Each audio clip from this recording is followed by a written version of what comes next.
Itong awit na to ay inaalay ko para sa mga solo parent or single mom. Gusto kong malaman nyo na mahalaga kayo, na importante kayo. Hindi porket iniwan kayo, ibig sabihin wala ng pag-asa. At hindi porket iniwan kayo, is hindi nyo nakakayanin mag-isa. Pakinggan niya to. Di lahat ng babae ay may swerte sa pag-ibig. Meron ditong nahumaling sa kanilang unang pagtitig.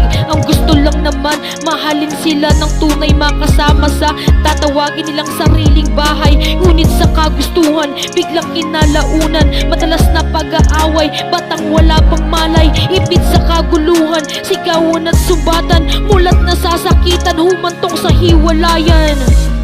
Hindi nyo kailangan magtiis sa isang sitwasyon na kayo yung talo. Pag mas lamang na yung sakit, pakawalan nyo. Alamin niyo yung halaga nyo. Tiniis mo lahat pananakit sa pag-ibig mo. Ito pakalakip, pinipilit mo sarili masagip. Dahil may anak kang sa'yo nakadikit. Sa buhay na ito'y pilitin mong lumaban. Sa laban na ito, anak mo lang ang iyong sandalan. Huwag kang panghihinaan, lagi mo lang tibayan. Nandyan lang si Ama, hindi kanya pababayaan. Sana itigil natin yung mentality na ayoko maghiwalay kami kasi kawawa yung bata, ayoko siyang mawalan ng tatay. Mas kawawa yung bata kung yan yung kakamulatan niya hanggang sa paglaki niya. Isusubo mo na lang, ibibigay mo pa, pinipilit mong umiti kahit mugtong mga mata.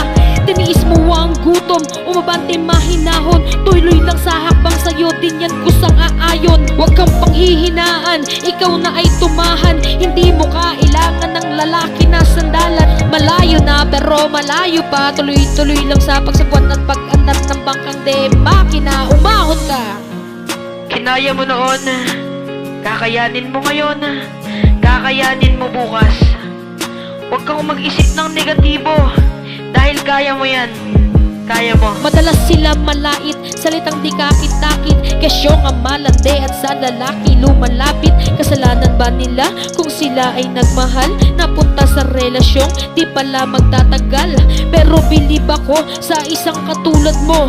Lahat kinaya mo para lang sa anak mo. Di kinailangan na gumamit ibang tao. Lahat ng yan ay bunga ng pagsisikap mo. Oo, dinidiin ko. Bunga yan ng pagsisikap mo. Hindi mo yan hiningi sa ibang tao. Hindi mo nilimos, kundi sariling sikap at pagod mo. Kaya kahit anong sabihin nila, huwag mong intindihin yan. Nandyan lang sila, mga balakid yan. Kasi naiinggit sila dahil kinaya mo nang hindi ka humihingi ng tulong sa kanila o kahit na sinong tao. Kaya lagi mong tatagan, huwag kang magpapatibag, bagkus lalo mo pang lakasan. Basta't alam mo sa sarili mo na wala kang energabyadong tao, wala kang inalipusta, ituloy mo lang yan. Nandito kami sa likod mo, nakasuporta kami. Lagi mong tatandaan, mahalaga ka at proud na proud kami sa'yo. Galingan mo pa.